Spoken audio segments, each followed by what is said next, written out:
Hello दोस्तों, स्वागत है आप सभी का मेरे YouTube channel the average aspirant पर। उम्मीद करता हूँ आप सभी अच्छे होंगे और अपनी तैयारी में मस्त होंगे। साथियों, इस वीडियो में मैं बात करने वाला हूँ आपसे एसएससी सिलेक्शन फेज़ 9 के बारे में बात करने वाला हूँ कि इसका एग्ज़ाम एनालिसिस कैसा रहा है, किस तरह का अभी एग्ज़ाम आ रहा है। कल मेरा एग्ज़ाम था, कल मैंने पहली शिफ्ट में ही 2 फरवरी को मेरा एग्ज़ाम था, मैंने उसकी वीडियो अपलोड कर दी थी। उसका काफ़ी अच्छा रेस्पॉन्स आया।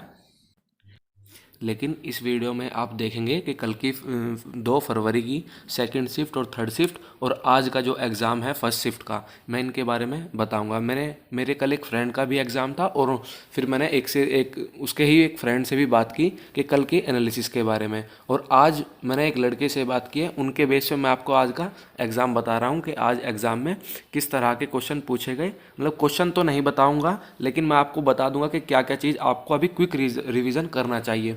तो चलिए पहले हम बात कर लेते हैं जीएस से कि जीएस क्या पूछा गया था। साथियों, कल की शिफ्ट में 10 से 11 क्वेश्चन करंट अफेयर के थे, यानी और आपको करंट अफेयर जो तैयार करना है वो मैंने कल भी आपको बताया था, आप 6 महीने का तैयार जरूर कर लेना। लेकिन आप साथियों याद रखना कि आपको नवंबर और आपका दिसंबर और आपका जनवरी, यानी ये तो आपको बिल्कुल टिप्स पे याद होना चाहिए करंट अफेयर।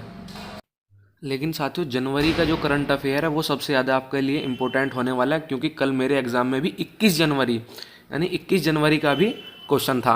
जो जो मेरी शिफ्ट थी, कल पहली शिफ्ट थी, उसमें 21 जनवरी का भी एक क्वेश्चन करंट अफेयर का देखने को मिला था। इसलिए आप ये 3 महीने के तो आप ज़रूर कर लीजिए, लेकिन आप 6 महीने के तैयार करके जाना, लेकिन 3 महीने आपके बिल्कुल ज़बरदस्त होने चाहिए। इन्हीं से क्वेश्चन पूछे जा रहे हैं। तो दूसरा बात कर लेते हैं हम करंट अफेयर के अलावा। साथियों, पूछा जा रहा है आपका हिस्ट्री, पॉलिटी, ज्योग्राफी, इकोनॉमिक्स और आपका साइंस, यानी कल की शिफ्ट में 3 से 4 क्वेश्चन साइंस के देखने को मिले हैं और हिस्ट्री और पॉलिटी के, और इकोनॉमिक्स के कल की थर्ड वाली शिफ्ट में नहीं मिले, लेकिन ज्योग्राफी के 3 क्वेश्चन मिले हैं। यानी आपसे थोड़ा ज़्यादा तो डिफ़िकल्ट नहीं पूछेगा। अगर आप जीएस में आपने ज्योग्राफी में ये तैयार किया होगा कि कौन सी रिवर कहाँ से निकलती है, और आपने डैम वगैरह देखे होंगे, या फिर आपने बांध देखे होंगे, या फिर आपने टाइगर रिजर्व या फिर वाइल्ड लाइफ सेंचुरी अगर आपने कर रखी है, तो वो क्वेश्चन वो हो जाएगा। ऐसे ही हिस्ट्री में आपको मूवमेंट्स याद रखने हैं कि कौन सा हिस्ट्री में कौन सा मूवमेंट हुआ। पॉलिटी में इसी तरह से आप आर्टिकल याद रख सकते हैं कि बेसिक आर्टिकल जो ज़रूरी होते हैं कि कौन सा आर्टिकल में क्या है, जैसे प्रेसिडेंट कौन से आर्टिकल के तहत शपथ लेता है, राज्यसभा किस में आती है, ये लोकसभा कौन से आर्टिकल में आता है। इस तरह के जो भी बेसिक आर्टिकल है वो आप पढ़ लेना। और जो इकोनॉमिक्स में मैं आपको बताऊं, कर्व से रिलेटेड एक क्वेश्चन आया था, आप कर्व भी पढ़ लेना। तो चलिए बढ़ लेते हैं नेक्स्ट क्वेश्चन की तरफ। तो चलिए देख लेते हैं हम अपना नेक्स्ट, हमारा जो सब्जेक्ट है उसके बारे में हम बात करते हैं, रीजनिंग।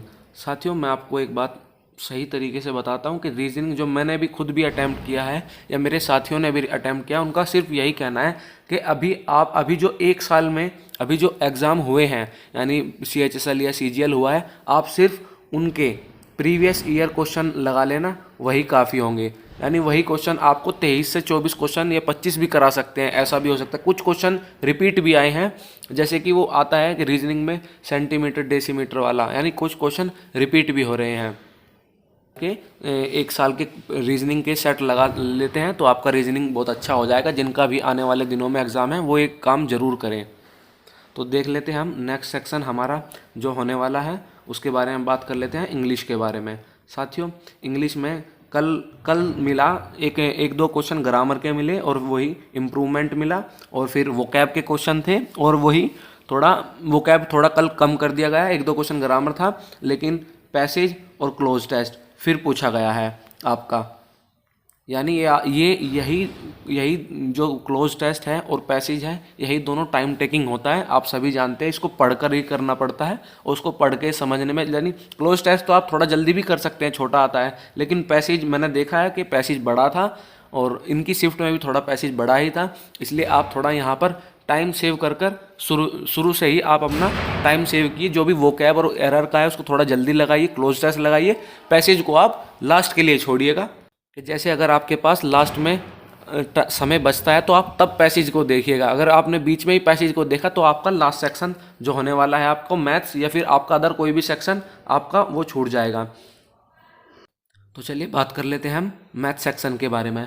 मैथ सेक्शन में जो अभी मैंने दोस्तों से बात की, उन्होंने भी यही बताया कि ज़्यादा कुछ हार्ड ज़्यादा नहीं पूछा गया है, बस थोड़ा सा बेसिक्स था और थोड़ा कैलकुलेटिव था, यानी आपको थोड़ी सी कैलकुलेशन करनी पड़ सकती है।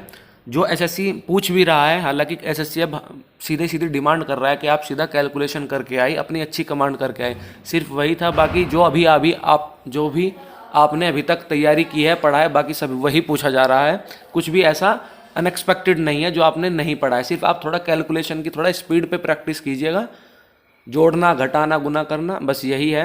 और लास्ट में मैं आपको एक यही सलाह दूंगा कि जो क्वेश्चन आपको आते हैं पहले आप वो अटैम्प्ट कीजिए, जो भी आपको लगता है टाइम टेकिंग है उसको छोड़ते चलिए, क्योंकि लास्ट तक जाते जाते आपको 1 घंटा मिलता है और 100 क्वेश्चन करने हैं, तो आपको समय की बहुत दिक्कत हो जाएगी नहीं तो। इसलिए जो भी आप पे क्वेश्चन आता है पहले आप वो करते रहिए, उसके बाद जब समय बचे तब आके नया क्वेश्चन देखिएगा।